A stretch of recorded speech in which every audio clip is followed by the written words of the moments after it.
Ain't this what they've been waiting for? You ready? I used to pray for times like this, to rhyme like this, so I had to grind like that, to shine like this. In a matter of time I spent on some locked up shit in the back of the paddy wagon, cuffs locked on wrist.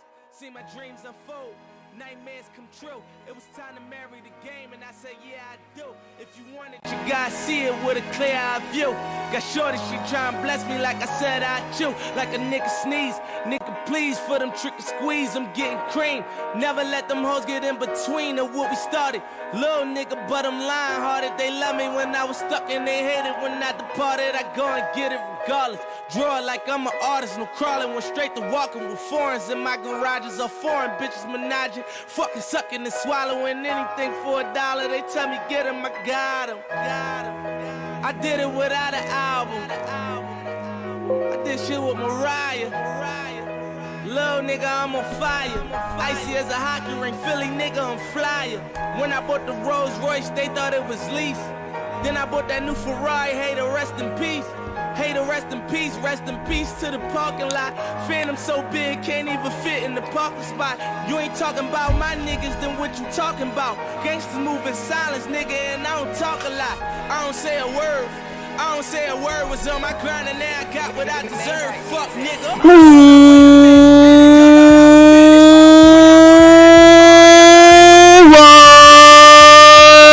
What's up, Philadelphia sports fans? I am Anthony Pinto. Welcome to the War Room. We are War Room Philly. Just casual December 7th, all decked out in Phillies gear. Eagles are 11-1, by the way. How's everyone doing out there? I see Nick in chat already. Trey, baby. He's been my favorite player for multiple years now. He's been my first round draft pick in my fantasy for 6 straight years. Well, this is your show, baby. This is your show.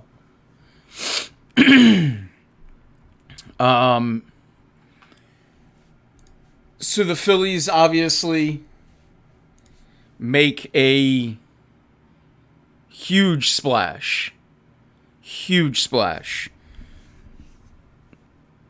In an offseason where there's, 4, 5 middle infielders you could have gone out there that were all-stars? The Phillies said, yeah, that's cute. But we're going to go and get the best one available. We're going to go ahead and get the best. I mean, not shortstop, but I mean, this is the biggest signing of the offseason, other than Aaron Judge re-signing. If Aaron Judge goes to San Francisco, sure. But Aaron Judge re-signs, so what's a bigger what is a bigger off-season move than this?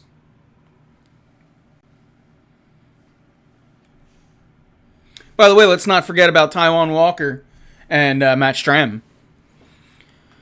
You added a fourth starter, which we don't have to get into. The show started. We're here. Ignore this bit. You're not gonna. Oh, I can't do it that way. All right. Well, ignore. You don't look at this for now. Okay. You get a sneak peek of the bottom two, which everyone's bottom two is those two in that order anyway, unless you're putting Stott up front, which okay. But hold on. Let me get in the chat. We got that one. Gonna get my powder blue Turner jersey. DeGrom up there, 100%. Great call. DeGrom to Texas is a huge move. So that's a good argument. I would still say Trey Turner is a bigger move. Obvious bias, right? But that's what I would think. But yeah, just a quick peek at a little bit of what's inside my mind for, I mean, this is your potential. This is what we have. You have Wheeler. You have Nola for one more year. And as my buddy and one of our co-hosts will tell you, it's time to go out there and re-sign Aaron Nola immediately now. So you go out there and you get Wheeler, you get Nola. You have Suarez, and excuse me, let me correct myself. You have these three already, and you go out there and you add Taijuan Walker, who, not only do you add him to the Phillies, you subtract him from the Mets. What do you have, like 12 wins last year? You're subtracting that from the Mets. You're a direct rival, and in my opinion, going in the next season is going to be your top competition, because the Braves this offseason seem like they're just slowly backing on out. It seems like the Braves don't really have any more interest in winning. They're like, well, we got our one. No one shows up to our stadium. The Phillies don't even have to win it all, and their fans go nuts. We can't compete with that, so we'll just drop out. Now, they have a great farm system, and they're still going to be a good team. But, man, I mean, they lose Kenley Jensen. This is an incredible offseason for the Phillies, and it's just begun. And just in all facets, it's incredible how well this is working out for us. So you got the Trea Turner, and then, again, this is the Trea Turner show. But let's just talk about this rotation real quick, because, again, I don't want to just fly through the other two signings that we've had. And, again, Taijuan Walker coming off of the Mets. This is incredible. You're going to add him, and you look at those four. You look at what you already have, and then, I don't know, guys, you see the question marks. But in my opinion, this would be a 6-man rotation next year. It would be what I would go with. I think it works really well for these two, and I think it works really well for these two. I think Wheeler and Nola, look, clearly they weren't at a full tank at the end of the year when we need them most. You have to combine that with the fact that they're going to have the only other team that is going to have the shorter, or not shorter, but just as short of an offseason is the Astros. You're one of two teams with that short of an offseason. Your pitchers pitched more than anyone. If the plan and goal is to make it back there and more, I think you need to go to a 6-man rotation this year. It might be ugly at times, but if you go with these 6, Painter you're going to have to limit. And again, if you want Painter at the end of the year, you're going to have to... He might not even be on the opening day roster. They'll slow him in, arbitration, all that bullshit that comes with baseball. So, in my opinion, I don't know what Noah Syndergaard is going to command on the open market. If he wants to win, and if he's willing to come to Philadelphia on, sort of a team-friendly deal, I think this is a damn near... I mean, unless Dombrowski's got something better, which sure you can do, I think this is a damn near perfect rotation for the 2023 Phillies. A 6-man rotation with, 2 borderline aces and the number 1 pitching prospect in baseball as your back end. I get excited. And now we can talk about the lineup. Because that was just a little bit. The main part of this show is, we could start talking about the lineup later on. But, we'll just dive into it now. You guys, a lot of people saw Facebook.com/WarRoomPhilly. A lot of people saw my lineup. My lineup for the perfect world, my lineup when Bryce is healthy.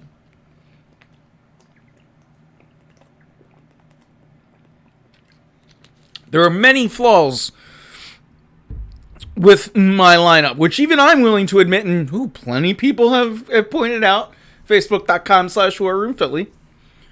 The big one that people did not like about my lineup, the one that I want in this season, was they did not like Bryce Harper leading off. Which I get is a little, I guess, weird to see. But in my opinion, and this is not a knock on Topper, in my opinion, isn't this, when I say weird, it's not bad. Weird can be a compliment. Weird just means different. Kyle Schwarber was weird. Kyle Schwarber was different, but it got you to the National League, it got you a National League pennant. It got you to the World Series last year. In my opinion, Kyle Schwarber is weird batting at the top of the lineup. Not bad. I loved it last year. I fought very hard for him to stay at that. And I guess let me see something real quick. Let me do this. I could pull up the, let me pull up the Facebook post so we can compare.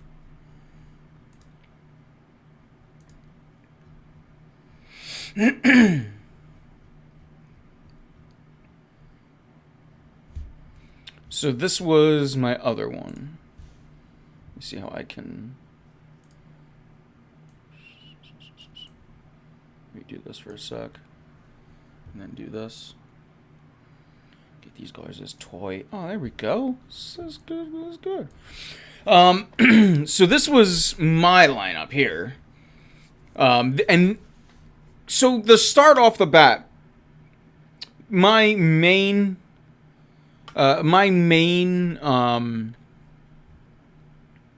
problem with my lineup is that it's already going to be the All-Star game. Ideally, things are clicking at that point. So you may not want to mess with the mojo. So with that, I decided, all right, well, so here's what I want to see as my perfect lineup for the Phillies: Bryce, Trea Turner, Schwarber, Reese, JT, Bohm, Castellanos, Stottmarsh. In my opinion, this lineup, again, it's flawed because you're going to have momentum already. You might not want to change that one hole. But the way I look at Bryce Harper moving forward in sort of today's MLB, sorry, I cannot shake. I've had this is all day. I've had just just congestion. I don't know. Sorry if I'm clearing my throat too much. Let's give it one good go. Let me mute my mic.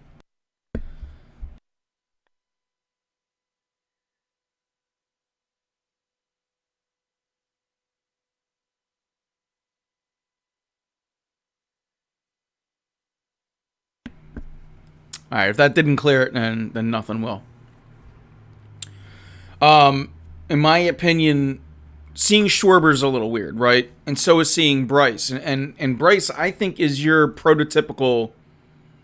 I think he's your prototype in the modern day era of baseball. Your leadoff hitter. He can hit for power. He can hit for average. He can steal when he's on.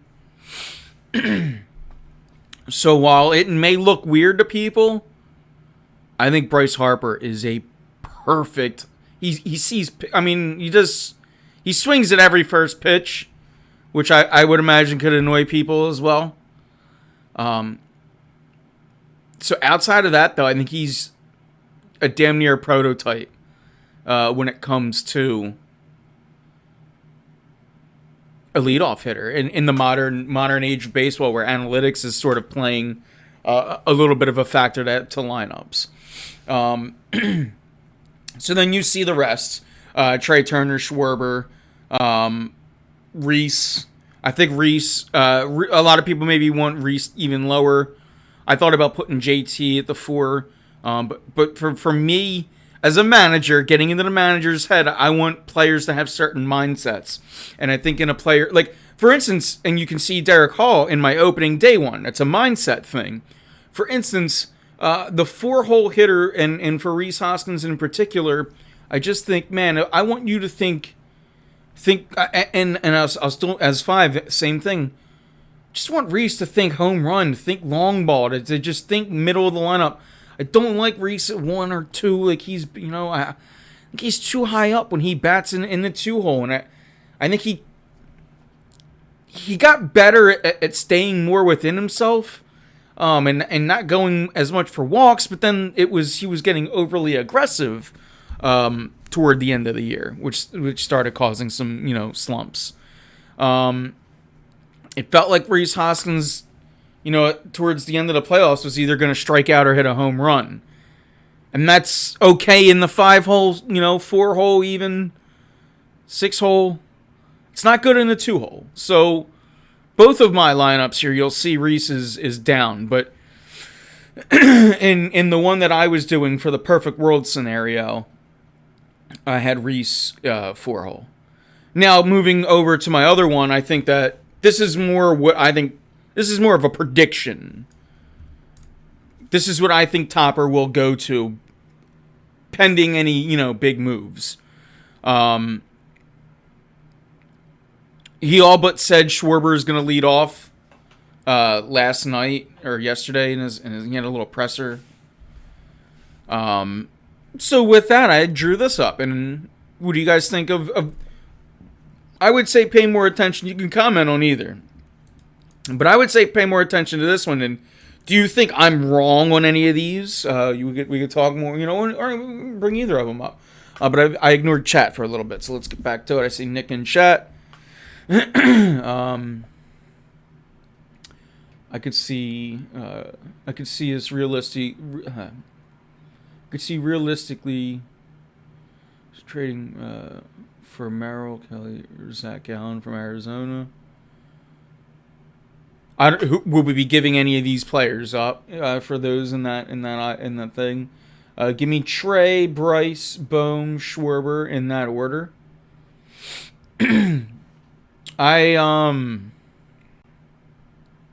Still not sold on putting Bohm up that high.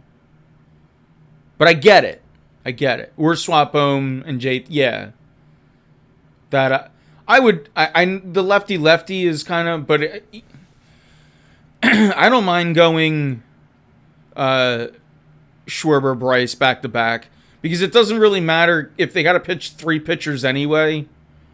It doesn't really matter. So you can kind of put them back to back anyway with today's rules. But I kind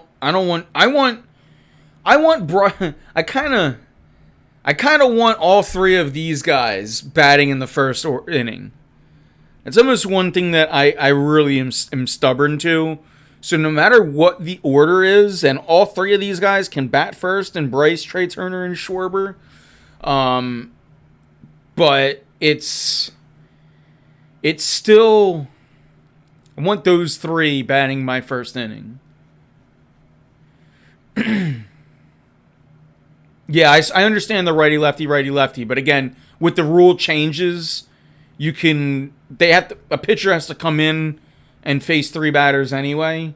So you can sort of do lefty-lefty and it doesn't really matter, or you can do, either way, they're going to be in for 3.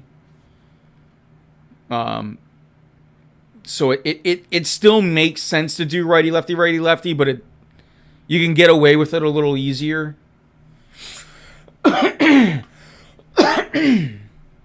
But yeah, I'm not. It's a slight difference in opinion, but I'm not saying you're wrong. This is why I love baseball, like lineup talks, and this is why it's what I started off the show with. Even though the Eagles are 11-1, and by all means we can bring them up at any point. By the way, they're the 2 teams we're focusing on. We're not going to focus on any of the other dreck in town. And both of the other teams are. But But yeah, we can focus tonight in particular on some Eagles, and we'll get into it, and these these lineups and this potential for hopefully another World Series run and more. Now the idea is not to lose in the World Series. It's to bring that bitch down broad.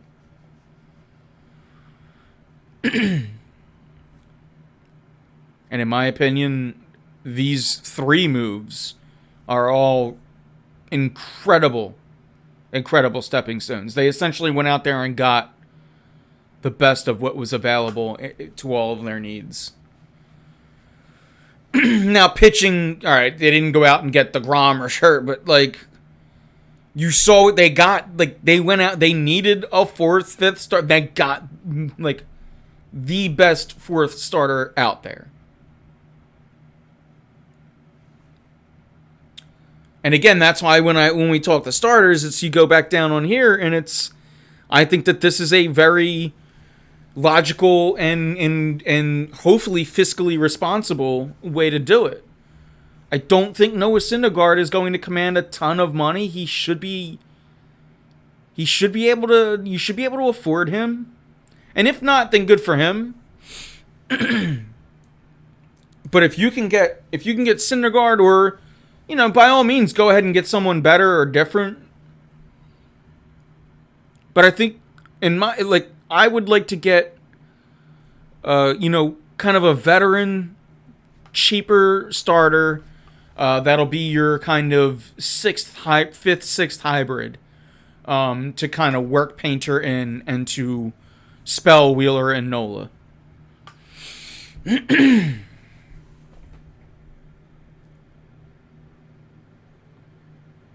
This lineup looks like mine in MLB The Show when I force trades.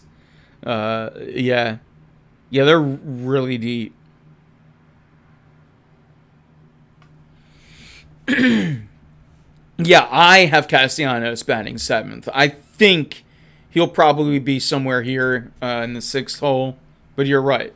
Now, it depends on what Castellanos you're talking about, too. If it's last year's Castellanos, it's really not that great to have him at batting 7th. But if you're getting the Nick Castellanos is advertised and he's going to be batting in, somewhere from the 5 to 7 hole, you're absolutely right.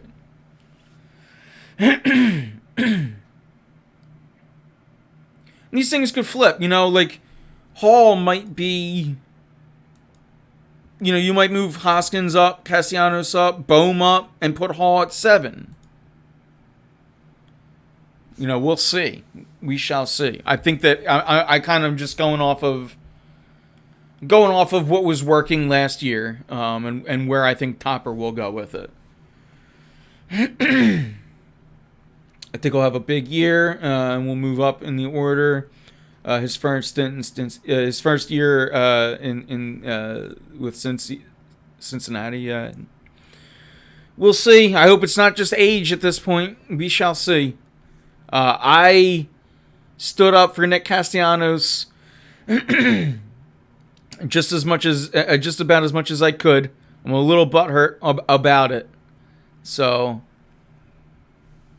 who knows? Who knows?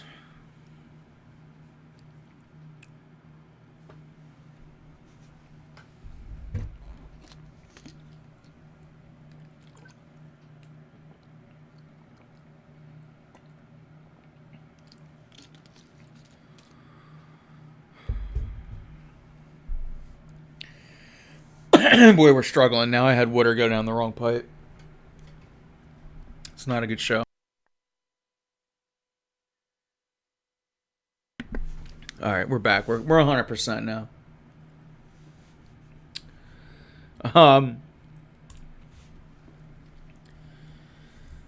So yeah,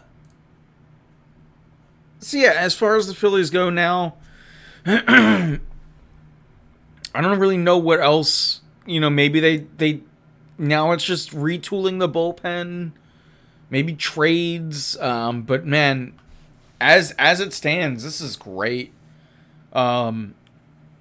you're already improving off of a team that made it to the National League champion, or made it to the World Series last year. So, yeah, man, as a Phillies fan, how can you not be excited? And again, as Philadelphia fans, the Eagles are 11-1, and we just can't stop talking baseball because, and again, it's not like we're not watching the Eagles, right? We're all excited.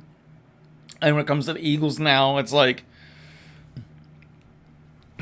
it's almost like click, and you just want to press fast forward, and you're just like, but you're enjoying the ride as it goes, and each week has been, stressful but fun.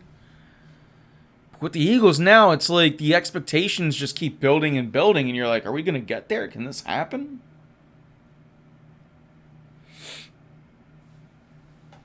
Could it be? And, and that's why, like, right now, as far as the Eagles, it's just a day by day, game by game, and when it comes and it happens, it's like, all right, that's great. But now with this Phillies thing, it's like we can kind of theorize for a little bit, and lineups are fun to draw up until you see opening day, and that's the lineup that we're going to get pretty much every day this year. Consider a 1-year deal for Zach Greinke. Yeah. Again, Syndergaard-like moves. Yeah. There's plenty of names to swap out. It's just essentially got to be, like a team-friendly deal.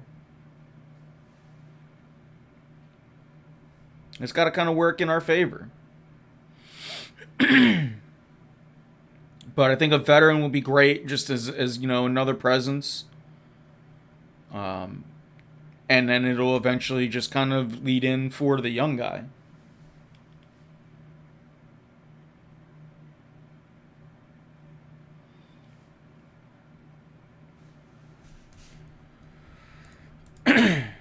But, as far as the Eagles go, 35-10, a whooping on the Tennessee Titans.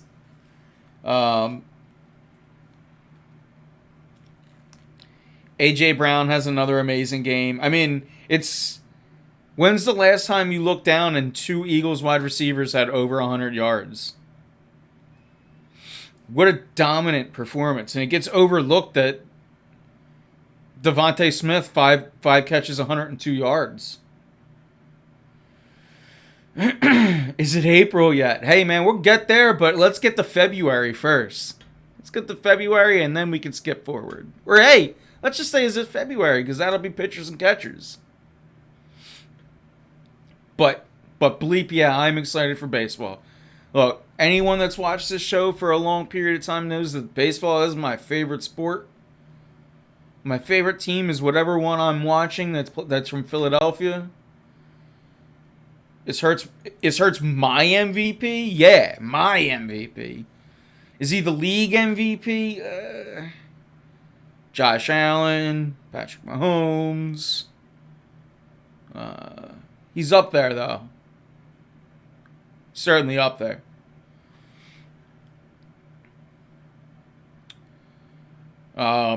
We'd have to compare all the numbers. And then you got to look at it when it comes to MVP race. And the Eagles have a really good roster. Do the Eagles have as good as an offense? Like, I think the Eagles probably have a more talented offense than what Patrick Mahomes has. But, voters get bored easy. So maybe because Patrick Mahomes isn't breaking Patrick Mahomes' numbers, Jalen Hurts gets the MVP.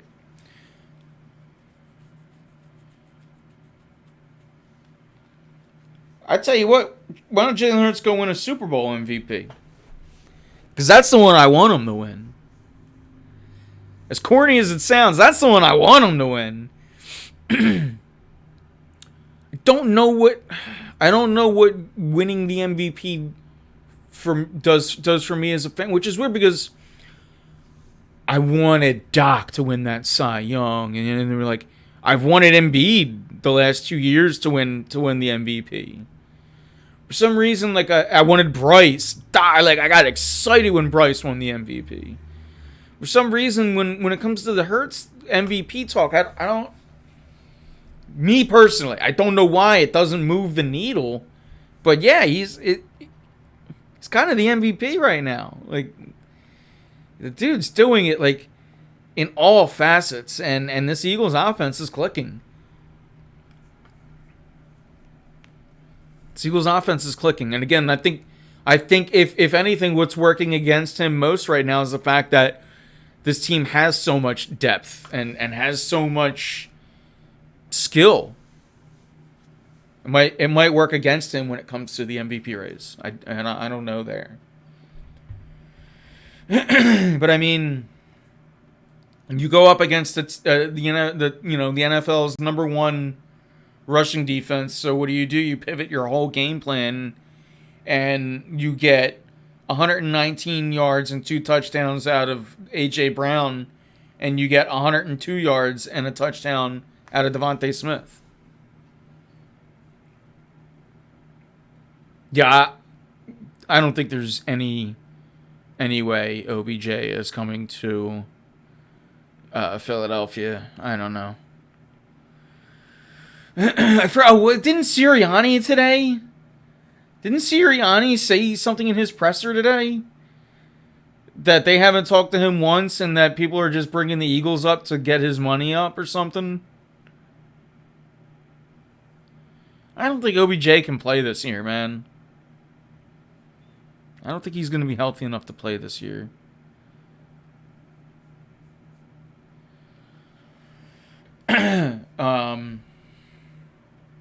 That being said, like you, Nick, yeah, I kind of also don't want him to go to Dallas. I wouldn't want Dallas to have any reason to have like a shot in the arm and a little extra pep.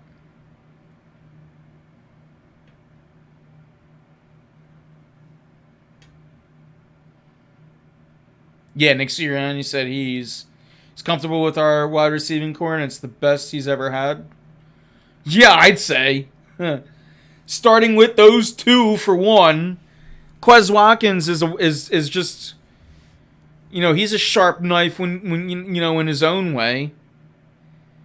Zach Pascal is a perfect depth wide receiver. Don't knock Kenny G's skills in the wide receiver game as well. And then when you figure you get, Dallas Goedert back as well. What about Gronk or Jenkins? The Jenkins one, he would have to be released or waived, and then he would have to go through waivers and come to the Eagles, so stipulations would have to play. He said he's available for a stretch. Why not? Gronk, I haven't heard any rumors on Gronk. Is there any, is that a thing? Again, Gronk would only make sense if Goddard is hurt. Gronk would be like a press panic situation, and I hope we don't get to that. I haven't heard any rumors on Gronk. That doesn't mean that they're not out there.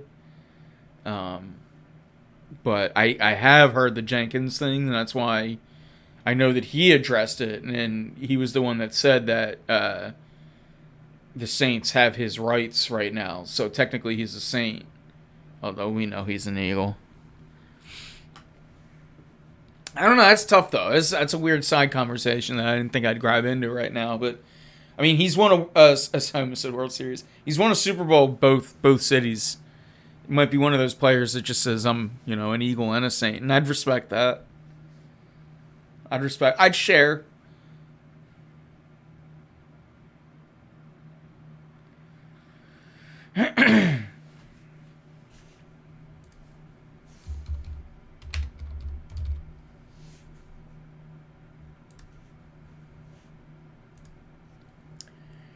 I'd certainly would.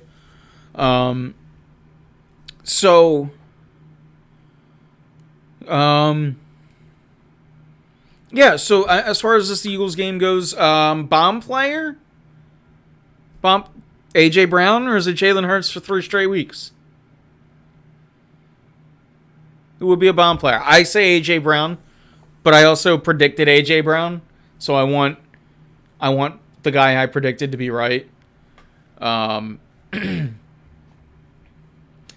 question, how does the IR work? For some reason, I thought there was a weird rule where you could only activate like 2 players off the IR a year. Yeah, I've never heard of that rule.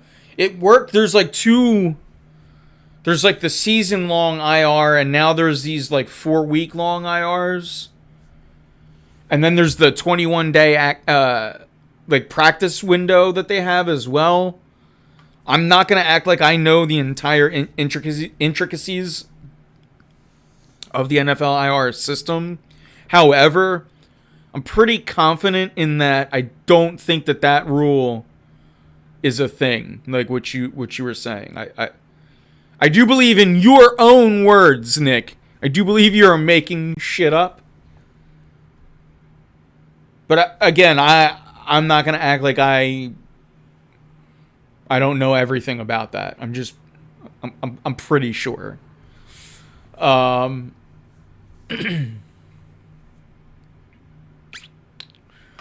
That's like when you bring up like a question about the NBA salary cap. I'm like, or even the NHL, or any of them, because they're all kind of complicated. They're all a little complicated in their own way, and they all have those little leeways. But moving forward, and we'll do. I want to do a little bit more Eagles talk, and then I kind of want to talk about just Trea Turner. I kind of want to talk. We'll close the show off with just a little Trea Turner talk, because I feel like we talked a lot of Phillies in that opening by design. But let's close it off with just some numbers and just some Trea Turner talk. If it's baseball, I know most things. Any other sport, I have no idea. Dude, hard relate. Hard relate. When it comes to this game coming up with the Eagles and the Giants, man, I don't know why, but this game just... Well, I'm more nervous than I really should be, because the Giants have been found out.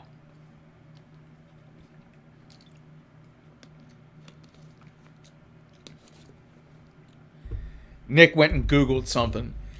There is no limit on how many players a team can place on IR, but there is a limit to how many can be designated to return. A team can bring a maximum of 8 players off the IR throughout the season. The same player can be activated off the IR up to 2 times, but both activations would subtract from the team's allowed total of 8. From 2012 to 2016, 16 teams were only allowed to activate 1 player off of IR before the number was increased to 2 in 2017 to 2019. So, Nick, you in fact were not making shit up, and you knew the rules before the rules. You were just a little behind on it. That's what's up, though. That's good. That's good Google work. That's a good producer. That's behind the scenes right there. I like that. He said, okay, Siri, or okay, Google, I guess it is. It's Hey Siri, right? I got Google. But, you know what we got? We got Sirianni. Hey, Sirianni, go out there and beat the Giants. And hey, what do you have to worry about? Daniel Jones' numbers this year are not all that impressive. 11 touchdowns, 4 interceptions. When it comes to the Giants, when it's offense, when it comes to their offense, it's I think it was adjusted with COVID. Yeah, you're absolutely right. It comes down to Saquon Barkley.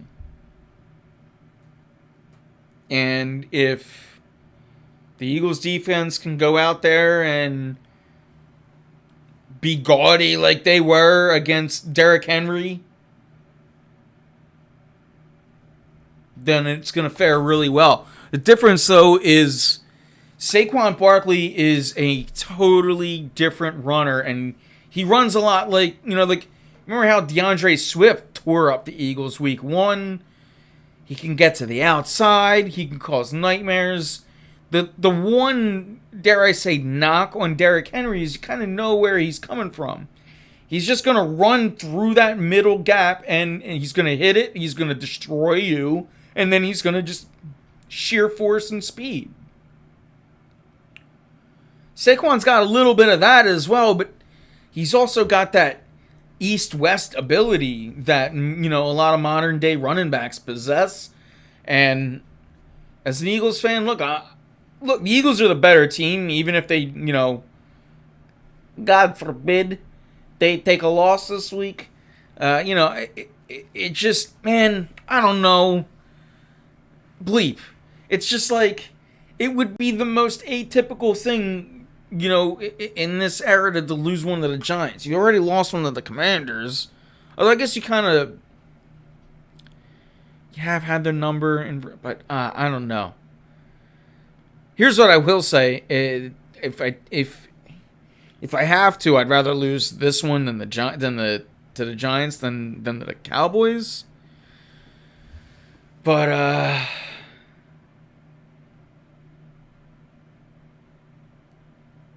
But yeah, I don't know, man. It's the Eagles are the better team in all facets of the game, maybe outside of special teams. Which, hey, even our boy Brett Covey decided to put a couple punt returns in the positive category this week.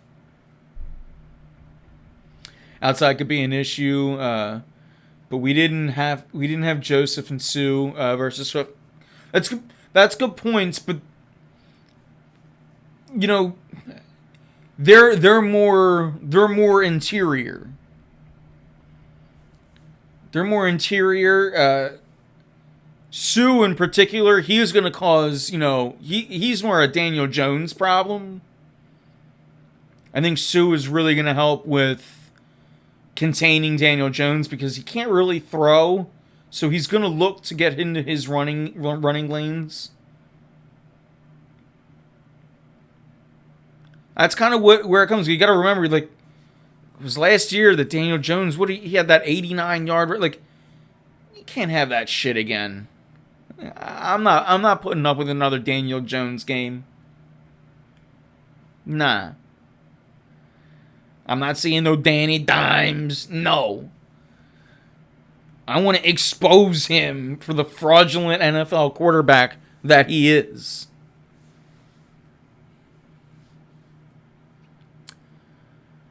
So again, this is a game where I think you take the opening kick, you receive, you want to get up. It's another game, rinse and repeat. You want to be up 14. You want to take Saquon Barkley out of the game. The best way to do that is you be up 2 scores. If you're up 2 scores, it's harder to throw the ball, or it forces you to throw the ball. It's harder to run.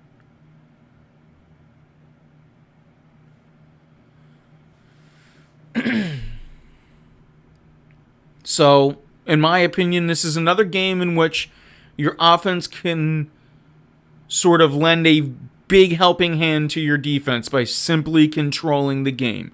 The offense can stay up, and again, they have to work in tandem. But if you take that opening drive and you go up 7-0, defense goes, got you. Comes out, stop, holds them to 3, whatever. Keeps it close. Offense goes out, you get a field goal, whatever. Throughout that first quarter and first half, you develop a 14-point lead, and at that point, if you go into halftime, come out halftime, and it's a 14-point game, they're gonna try to run that first drive. If they don't score, you've essentially, I don't want to say won the game, but you start to control that second half and make things very difficult for the opposing team when it's the Giants or when it's the Titans. Neither teams have quarterbacks. And yeah, that's disrespect to Ryan Tannehill and Danny Dimes. Tag them in it. Okay. I think Gardner Minshew might be a better quarterback than Daniel Jones. I've hated this dude since college. I watched him beat Virginia Tech. Back when I cared about Virginia Tech.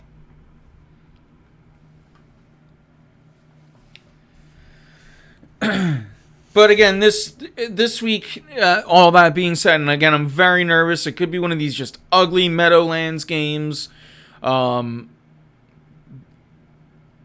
But the Eagles really should, at the end of the day, come out with a win. And I think the formula is there for them to do it. They just executed this formula against a much better team in the Titans. Again, disrespect to the Giants. So it should be not necessarily an easy win, but as long as you come out with this on top, go and get it. Go out there and get it. Bomb player prediction. I'm going to go Miles Sanders. I think it's a game that when he looks across, he goes, that's the guy, that's the Penn State running back everyone gives attention to, but I'm the one they should. And I'm the best NFL. He may have had a better college career, but I'm going to have a better NFL career. That's what Sanders is thinking, at least. Blankenship! Oh! He's thrown out a wild card. He said pick 6 because Daniel Jones is a trash quarterback. Slay, Bradbury, Avonte Maddox if he comes back.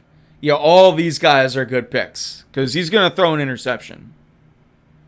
Ooh, I pretty much never bet on the Eagles, but I might throw like $5 on a anytime interception for Daniel Jones on Sunday. I'm confident in it. Again, not a avid. If I put $50 in the DraftKings app all year, that's probably a lot more than that's maybe the max. Almost, and thankfully I didn't because I said, they're still my team, even though I don't like them. I wanted to. Cause I was watched the first Flyers game this year, and I wanted them to lose because they were playing the Avalanche, and they won. I almost throw it against my team. Just realized my chat window is all up in my face. Now I can't unsee it now that I've looked at the camera. I was like eating chat. Lions are favored over the Vikings this week. I got 100 on the Vikings. If the line, hold on. I forget how this works. Correct me if I'm wrong. If the Lions are favored over the Vikings, isn't that what they call the trap bet though? Where it seems too easy. Again, I forget. I know it could be the other way around.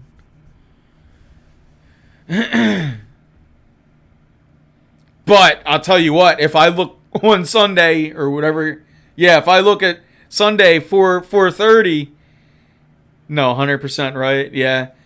So if I look Sunday at around 4:30 and I see that the Vikings are lost, I'm gonna at you on social media and go, oh, so you fell for the trap. You fell for it. Then I'll know if it was the trap bet. Now maybe I parlay it and then I take I go opposite side of you there, and I'll go 5 on Detroit, and then I'll go 5 on the a parlay on the Danny Jones anytime interception. We'll see what that pays out. Maybe I get an extra Christmas gift. Maybe Jamie gets an extra gift out of the deal. But yeah, I got no more planned Eagles talk. If you guys out there have any more, by all means, get it in. Otherwise, I just want to do this thing where I show you guys exactly why I wanted Trea Turner. And I'm sure Nick is going to love a lot of this. Because Xander Bogaerts is a name that, I was mulling around. I'm like, do I want Bogaerts? And I'm like, with Bogaerts, the OPS is batting average. Fielding, not so good. With Trea Turner, the batting average is, not as good. But last year, batted .298. You now have a Silver Slugger catcher, a Silver Slugger shortstop. You have in left field the National League champion in home runs. Your designated hitter, when healthy, was last year with one elbow won the National League MVP in the NLCS. Last 2 years ago won the National League MVP. This lineup has some freaking hardware. I've been trying to get... there's this site called DHgate. If you want the powder blues, you can get a goo copy. And DHgate jerseys they're not to be messed with. You can get a nice looking powder blue with the World Series. But I can tell you, World Series jerseys in general are hard to find. But they're out there. Perhaps. Greg made that. Greg made the post saying it's funny because I think he tested this on me in our group chat first before he made the post, and I told him I would feed into this. But Greg made the post. Shout out to the We Podcast and We Know Things, by the way, and a very good friend of mine, Greg. Good friend of ours, in fact. But Greg made the post saying something like, it's crazy to me that people would be upset if we got Xander or Correa over Turner. And I was like, that's me. I'm those people. No, Nick, same. And again, I'm going to sort of break down, not that like, I wouldn't have been upset, but this is why I'm happy. Let's just keep it that way. This is why I'm happy. Because, again, we can pull up their number. I can show you how close the comparisons are. But the things that Trea Turner does, that in particular Bogaerts didn't do, especially last year. I'm not going to act like I'm like a genius, and I'm just looking up on the internet just like you guys would. This is what, in particular to me, you're getting this out of your shortstop. And let's be real, he's more than likely going to be your number 2 hitter next year. Doubles, 39. 4 triples, 21 home runs. Think about, not a knock, I love Gene Segura. Huge Gene Segura fan. Just as big of a Bryson Stott fan. This is not a knock on those guys, but if there was one thing that they didn't have, it was power. You just threw 21 home runs into your middle of your infield now. 100 RBIs. Oh, well, then maybe you're going to lose some speed. No, 27 stolen bases in an age that's not allowed. You're not allowed to steal bases. Well, here in Philadelphia, for the Philadelphia Phillies, under the management of Rob Thompson, not only do we like stolen bases, but we'll get chunky. We'll slap Kyle Schwarber on the ass. Go on, boy, get. It's the playoffs.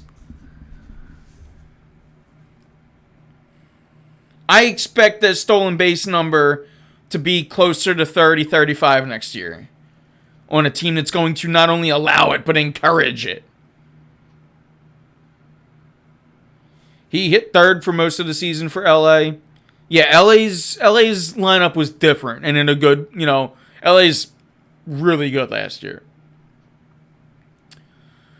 I could, you'll probably, especially throughout the early on, you'll be tooling around and finicking with things. You'll see Turner probably bat 1, 2, and 3 this year, at all times, or at throughout any time. I mean,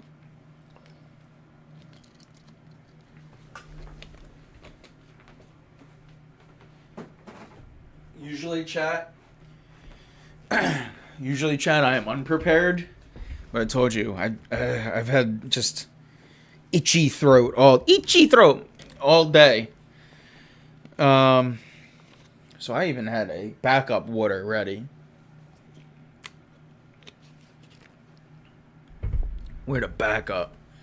And it is lukewarm temperature. So again, the 298 batting average, 343 OPS, the slugging percentage, like everything about this guy just screams Phillies needs. So there's no disrespect to those other guys, but Trea Turner was not only perfect for Philadelphia, but just something we needed in this lineup. And I can't wait to see. I just can't wait to see it happen now.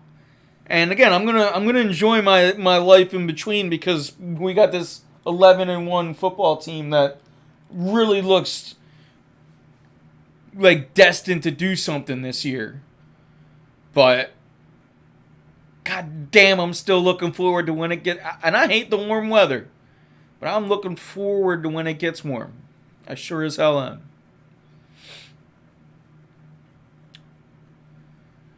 I mean, we can kind of take it now into the final thoughts segment of tonight. If there's any nonsense, anything else I miss, if you really want to bring up any Flyers or Sixers point, now is the time to do it. But for me now, it's just go Birds. Let's watch this. Let's watch a whooping on Sunday. Hopefully, continue this good train, because the best. In a weird way, the best part about what the Vikings are doing is they're forcing the Eagles' hand to play their best brand. The Vikings, being a 2-loss team, is really keeping the Eagles sharp. And I know that the Eagles have like a built-in, it's really a 2-game lead against the Vikings because you beat them. You don't want to give up that number 1 spot. And every week, it's just, you see this team is not afraid to point out their flaws before they celebrate. And I think it's great leadership. It's great coaching. And back to Nick's MVP point, you see how Jalen Hurts breaks down this team after every game. I think that is maybe the most under. It's one of those things you can't see it on paper, right? But that might be the most MVP thing that Jalen Hurts is doing for this Eagles team right now. And it's why when the Eagles drafted, go back, I think it's on YouTube, my reactions. It was a pick that I'm like,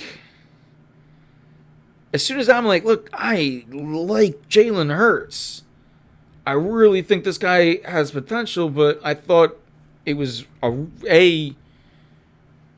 at the time, again, it felt really forced, and it was an overdraft. And I was like, what the hell is going on? But even at that time, I saw intangibles when I watched this kid in college. And now you're just watching those intangibles blossom.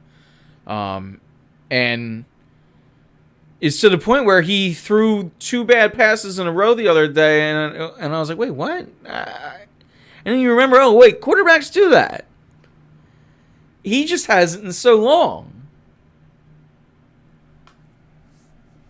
And then I think right after that, the next one was the bomb to A.J. Brown that got called back, and then the next one was the one that didn't get called back. It's like, oh, okay, we're good. So it'll be interesting to see the MVP race, and it's going to be something that we'll keep an eye on. And I wonder the closer it gets if that moves the emotional meter on me, because as an Eagles fan, you should want that out of your guy. You should want the best, you should want that. And obviously, it's not like I don't want it, but for whatever reason, I'm not like MVP. I want that other trophy. Maybe because it feels so attainable. That's why I don't care about the MVP race. When Bryce won it and when I was banging the door down for Wheeler to win it, that was for a team that didn't even make the playoffs. So I wanted some sort of validation for watching all of that baseball.